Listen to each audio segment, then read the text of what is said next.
छोटी बहू ने समझदारी से कैसे जीता सबका दिल। एक छोटे से गांव में वर्मा परिवार रहता था। घर में बड़े बेटे रवि, उसकी पत्नी नीलम, छोटे बेटे अमित और उसकी नई नवेली दुल्हन प्रीति।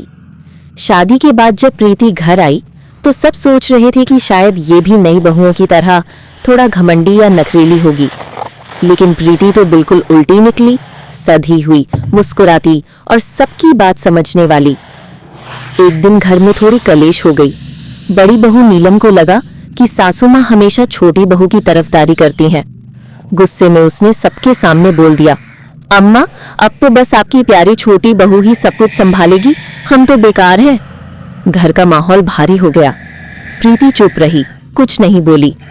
शाम को जब सबका गुस्सा ठंडा हुआ तब प्रीति ने नीलम के कमरे में जाकर धीरे से कहा, दीदी, घर चलाने में बड़ी की बुद्धि और छोटी की मेहनत दोनों चाहिए।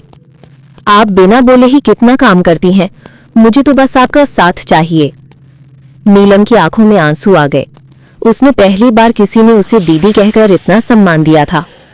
धीरे धीरे घर में बदलाव आने लगा। प्रीति सबको साथ लेकर चलने लगी।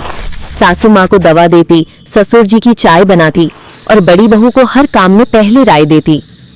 गांव की औरतें कहती, वर्मा परिवार की छोटी बहू तो सच में लक्ष्मी है। अंत में घर में अब हंसी की गूंज थी।